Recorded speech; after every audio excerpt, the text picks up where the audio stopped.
বুড়ো মুচি রাত দিনই কাজ করছে আর গুনগুন গান করছে। তার মেজাজ বড় খুশি, স্বাস্থ্যও খুব ভালো।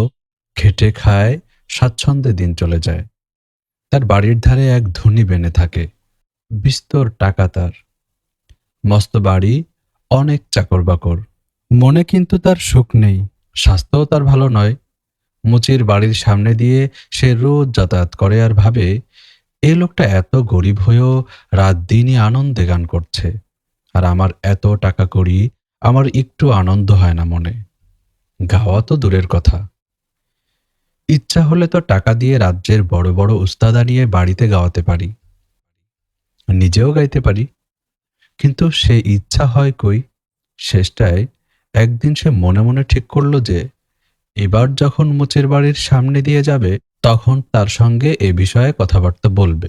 পরদিন সকালেই সে গিয়ে মুচিকে জিজ্ঞাসা করল, কি হে মুচি ভাইয়া, বড় যে ফুর্তিতে গান করো, বছরে কত রোজগার করো তুমি? মুচি বলল, সত্যি বলছি মশাই, সেটা আমি কখনো হিসাব করিনি। আমার কাজেরও কোনোদিন অভাব হয়নি, খাওয়া পড়াও বেশ চলে যাচ্ছে। কাজেই টাকার কোনো হিসাব রাখবারও দরকার হয়নি কোনোদিন। বেনে বলল, আচ্ছা, প্রতিদিন কত কাজ করতে পারো তুমি? মুচি বলল, তারও কিছু ঠিক নেই, কখনো বেশি করি, কখনো কমও করি। মুচির সাদাসিধে কথাবার্তায় বেনে বড় খুশি হলো।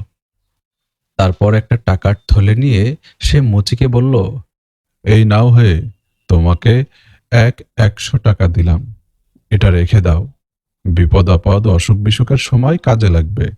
মুচির তো ভারী আনন্দ। সে সেই টাকার থলেটা নিয়ে মাটির তলায় লুকিয়ে রেখে দিল।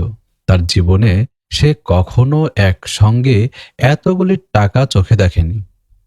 কিন্তু আস্তে আস্তে তার ভাবনা আরম্ভ হলো। দিনের বেলা বেশ ছিল, রাত্রির হতেই তার মনে হতে লাগলো ওই বুঝি চোর আসছে। বেড়ালে ম্যাও করতেই সে মনে করলো, ওই রে, আমার টাকা নিতে এসেছে। শেষটায় আর সহ্য হলো না তার। টাকার থলিটা নিয়ে সে ছুটে বেনের বাড়ি গিয়ে বলল, এই রইল আপনার টাকা, এর চেয়ে আমার গান আর ঘুম ঢের ভালো।